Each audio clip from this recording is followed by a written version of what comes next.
Good afternoon. This is Akashvani and I'm Anuja Kumar with the Midday News.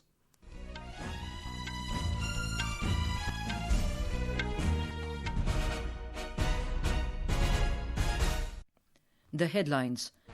Prime Minister Narendra Modi to embark on a two-nation visit to Thailand and Sri Lanka next week to attend 6th BIMSTEC Summit in Bangkok and hold bilateral talks with top leadership in Colombo. External Affairs Minister Dr. S. Jaishankar says India closely tracking treatment of minorities in Pakistan and raising the issue at international level. Rajya Sabha witnesses uproar over Samajwadi Party MP's alleged remarks against 16th century Rajput King Rana Sanga. Several people feared dead as two massive earthquakes hit Myanmar. Strong tremors felt in Bangkok. Australian Prime Minister Anthony Albanese calls general elections for 3rd of May. And in tennis, Novak Djokovic scripts history at Miami Open by becoming the oldest player to reach ATP Masters 1000 semi-final. And now the news in detail. Prime Minister Narendra Modi will embark on a two-nation visit to Thailand and Sri Lanka from the 3rd of next month. On the first leg of his tour, Mr. Modi will travel to Bangkok on a two-day visit to participate in the 6th BIMSTEC Bay of Bengal Initiative for Multi-Sectoral Technical and Economic Cooperation Summit being hosted by Thailand. Our correspondent reports the theme of the summit is BIMSTEC Prosperous, Resilient and Open.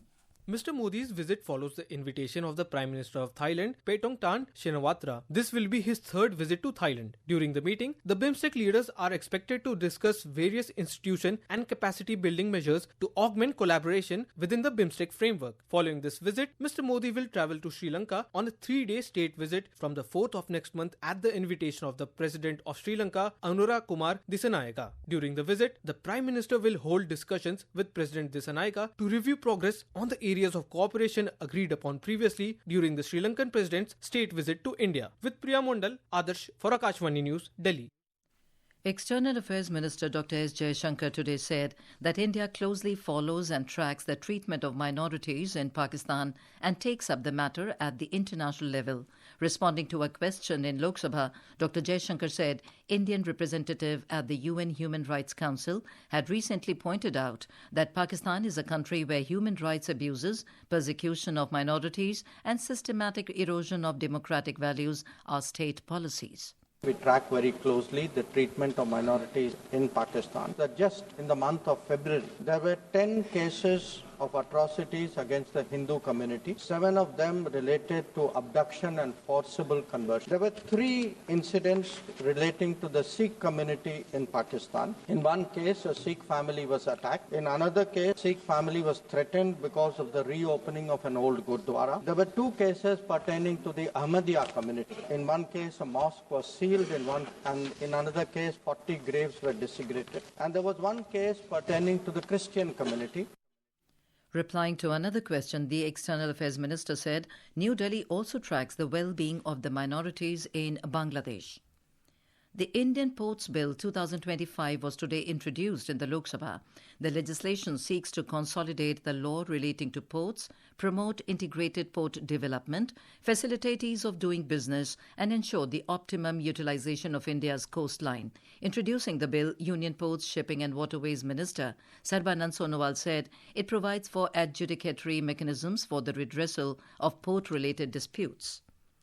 Union Minister for Electronics and IT, Ashwini Vaishnaw, said that the government has taken several measures to protect critical infrastructure and private data against cyber attacks. In reply to a question in the Rajya Sabha today, Mr. Vaishnaw said that cyber attack poses a big challenge and the government has taken comprehensive legal and technical steps to create awareness among the people against cyber crimes. The Rajya Sabha was adjourned till noon today following uproar over the issue of alleged objectionable remarks made by Samajwadi Party MP Ramji Lal Suman against the 16th century Rajput King Rana Sanga. When the House assembled for the day, the Treasury bench members raised the issue and demanded the Samajwadi Party leader to apologize for his comments. Rajya Sabha Chairman Jagdeep Dhankar said national heroes should not be insulted and members should be very sensitive while making comments on such personalities. Rana Sanga was such a venerable figure. He lost his one hand, he lost his one leg, he lost half of his body fighting valiantly. We have heroes all over. We have Shivaji, we have Rana Sanga, we have Maharana Pratap, we have Birsa Munda. I would therefore want this House to unanimously endorse that as members of this House, we will maintain highest rectitude. Parliamentary Affairs Minister Kiren Rijiju urged the members to respect the chairman's directive and refrain from insulting the national heroes. Rana सांगा को लेकर के जो वक्तव्य दिया, अगर यहाँ से हटा भी दिया, वो बाहर सोशल मीडिया और न्यूज में तो वो तो बिल्कुल चल रहा है और सुन के किसी को कैसे मंजूर होगा जो भाषा और जिस लहजे में माननीय सदस्य जी ने राणा सांगा के बारे में बोला है। इसलिए मैं आपके बात को सहमत करते हुए मेरा तरफ से ये दरखास्त है, आप भी खुले तौर पर ऐसे स्टेटमेंट का खंडन कीजिए। Union Minister Piyush Goyal also took strong exception to the remarks of the Samajwadi Party leaders, saying that it is condemnable. Leader of the opposition Mallikarjun Kharge also emphasized that everyone who has fought for the country should be respected. He, however, said attacking the house of an MP and taking law in hands by the protester is not appropriate. आप जो बातें कही राणा संगा के बारे में, राणा प्रताप जी के बारे में, उन सबका हम सम्मान करते हैं। दूसरी बात मैंने ये कहा कि कोई बात का आपको और उनमें मतभेद है तो इसका मतलब ये नहीं किसी का घर जलाओ, किसी के घर के ऊपर बुलडोजर लगाओ। The issue related to alleged objectionable comments on Rana Sanga was also raised in the Lok Sabha. Amid the noisy scenes, the Lok Sabha was adjourned till 2 p.m. Now we take you live to our correspondent Divakar for more updates. Divakar, what are the highlights of the day at the Parliament so far? Anuja, the proceeding of Lok Sabha has just resumed and the House is taking up discussion on the carriage of goods by Sea Bill 2024. Earlier, Indian Ports Bill 2025 was introduced in the House.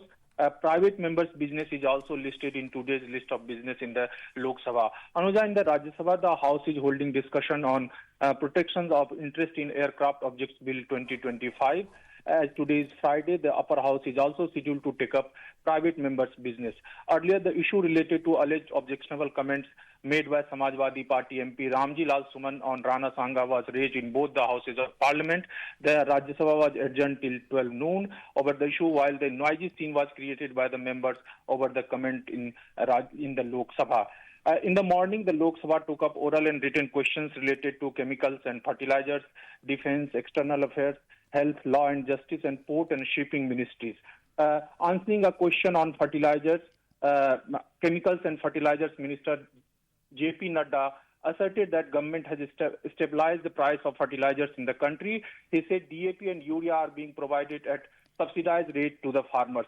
In the Rajya Sabha, also several important oral and written questions were asked. Replying to a question on exports of fruits, the government said that in the last 5 years, export of fruits has recorded a growth of over 47%. Anuja. Yeah, thank you so much, Divakar, for these updates. Moving on, the Supreme Court today dismissed a plea seeking the registration of an FIR against Justice Yashwant Verma, former Delhi High Court judge, over the alleged recovery of illicit cash at his official residence. A bench of Justice Abhay Oka and Justice Ujjal Bhuiyan heard the petition and asked to conclude the internal investigation. The Supreme Court was today informed by the Punjab government that it has cleared the protesting farmers from the Shambhu and Kannauri borders near Haryana and also cleared the national highway for free traffic movement. Advocate General of Punjab Gurminder Singh also informed the Apex Court that the veteran leader of the protesters, Jagjit Singh Dallewal, has ended his hunger protest today. This is Akashvani giving you the news. For quick news updates round the clock, follow us on our X handle at AIR News Alerts. And for details of these stories and more, log on to our website www.newsonair.gov.in and download the News on AIR app.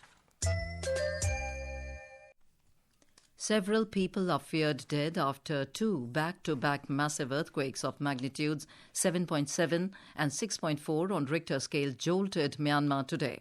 The massive quakes, whose epicenter was near Sagang, led to collapse of the iconic Ava Bridge in the country's Mandalay, reportedly collapsed into the Irrawaddy River, and several buildings. Strong tremors were also felt around 900 kilometers away in Thailand's capital Bangkok, forcing people to run out of their homes. People from several buildings were evacuated as they swayed due to the impact of the quake. The Prime Minister of Thailand has declared a state of emergency.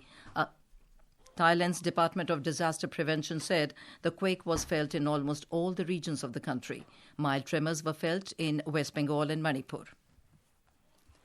Prime Minister Narendra Modi has expressed concern over the earthquake which occurred in Myanmar and Thailand today. In a social media post, Mr. Modi prayed for the safety and well-being of the citizens of Myanmar and Thailand. He added that India stands ready to offer all possible assistance and asked the External Affairs Ministry to remain in touch with the governments of Myanmar and Thailand. Australian Prime Minister Anthony Albanese has announced that the country will undergo polls on the 3rd of May this year for general elections. Mr. Albanese made the announcement at a press conference in the Parliament House. On the 3rd of May, you choose the way forward. Your vote has never been more important, and your choice has never been more clear. This election is a choice between Labor's plan to keep building or Peter Dutton's promise to cut. Only Labor is acting on the cost of living. Only a vote for Labor will keep your wages growing. Take 20% off your student debt and cut taxes again and again for every taxpayer next year and the year after. And only a vote for Labor is a vote for stronger Medicare. The major fight in polls will be between Prime Minister Albanese's centre-left Labour Party, which is seeking a second three-year term, and his key opposition leader Peter Dutton's Conservative coalition. The key issues in Australia are high costs of living, shortage of housing, and increased interest rates. Global financial services company Morgan Stanley, in a report, has stated that India and Japan are the least exposed economies to U.S. trade tariffs owing to domestic demand strength. Recently, the U.S. has imposed a 25% tariff on auto imports, which is expected to hit Japan and South Korea the hardest. The United States has halted its financial contributions to the World Trade Organization WTO as part of a broader effort by President Donald Trump's administration to cut government spending. The move is in line with President Trump's America First economic policies, which have led to reduced U.S. engagement with global institutions. His administration has previously withdrawn from the World Health Organization and reduced the funding for other international organizations. On to sports. In tennis, Novak Djokovic has scripted history at the Miami Open by becoming the oldest player to reach semi-final of the ATP Masters 1000. The 37-year-old Serbian achieved this feat by defeating American Sebastian Korda with an impressive win in the quarterfinals this morning. He surpassed Roger Federer, who made to the Final Four at Indian Wells and Miami Open at the age of 37 years and 7 months in 2019. Djokovic, who is looking for his 7th Miami Open title, will now face Bulgarian Grigor Dimitrov later tonight at 12:30 a.m. Indian Standard Time. In squash, India's Anahat Singh and Abhay Singh have entered the singles finals of the Indian Open 2025 in Mumbai.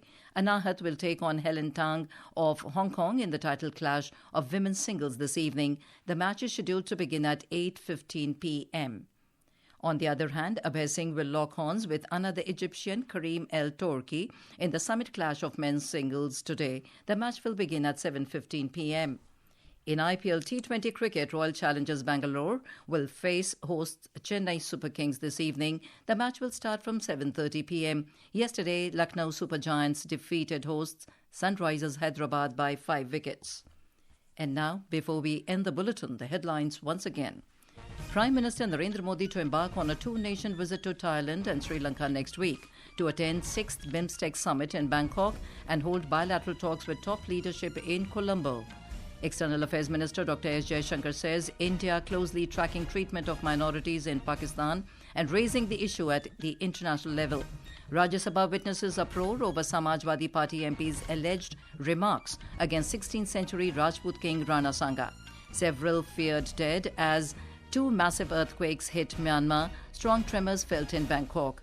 Australian Prime Minister Anthony Albanese calls general election for 3rd of May. And in tennis, Novak Djokovic scripts history at Miami Open by becoming the oldest player to reach ATP Masters 1000 semi-final. And with that, we end the midday news.